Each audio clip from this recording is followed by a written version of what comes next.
Howdy, howdy, howdy, friends. What is happening? I hope you are doing awesome. Hey, Tyson Bowman, Rockstar Life here, and I wanted to jump in one more time here on the Idaho murders saga. Wow, this has garnered worldwide attention, and I want to do a comprehensive, objective analysis. Is law enforcement doing a good job? So let's analyze some clips and let's come to a conclusion. Let's get into it. Pop off.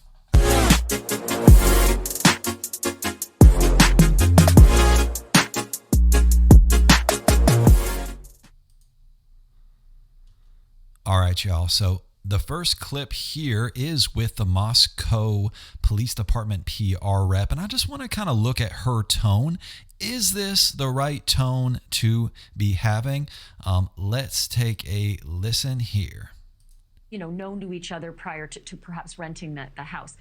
One of the pictures that we saw in the social media showed the room across from the kitchen did not appear to have that keypad lock. Do you know how many of those bedrooms had individual locks?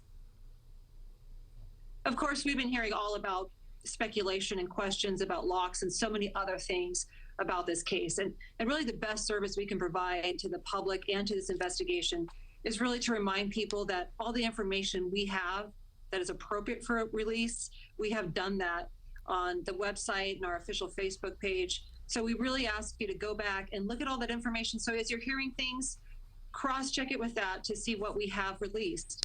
Because if that has never been released. That's why I ask. I'm sorry, say again? That part has never been released. It's not on any press releases. It's never been addressed. And it's a curious piece of information given that a prior... All right. Did you hear her? Oh.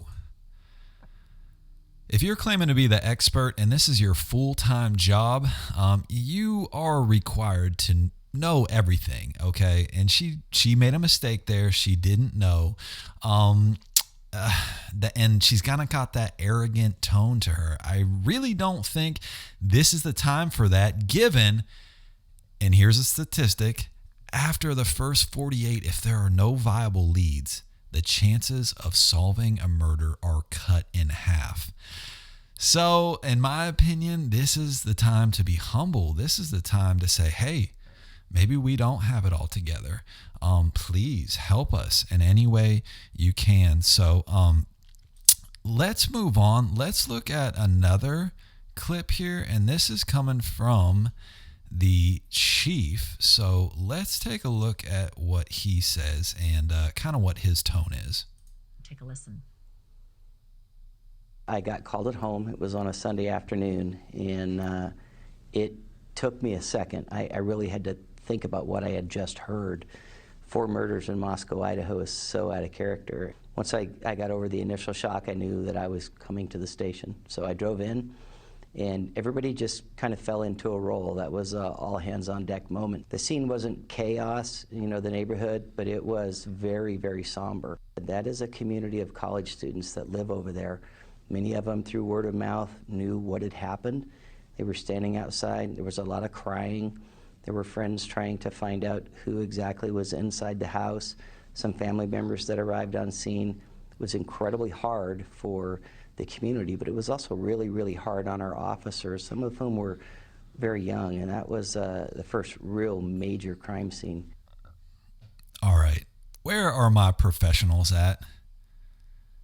Okay, if you get in a tight spot with your client, do you say, oh, I was shocked.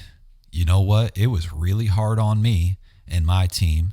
No, you don't. You come from a position of strength and a position of comfort. And that's the tone he needs to be taking in this situation. Or here's the flip side.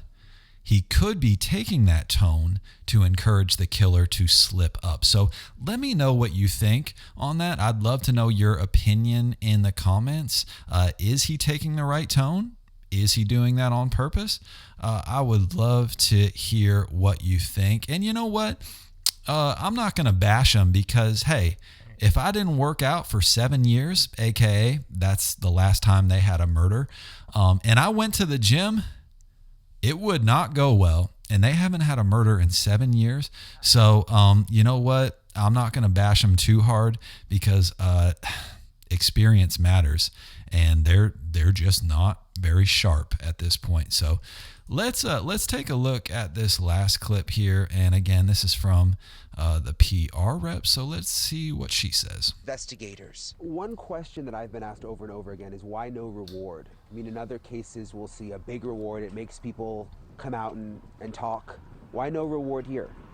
We've been so successful and really can thank the community and the public for all the tips they are providing us. We have so many and good ones. So we're in the process of vetting and categorizing all of those, getting those to the investigative team so they can take action on them right away. All right. Did you hear what she said? We've been so successful.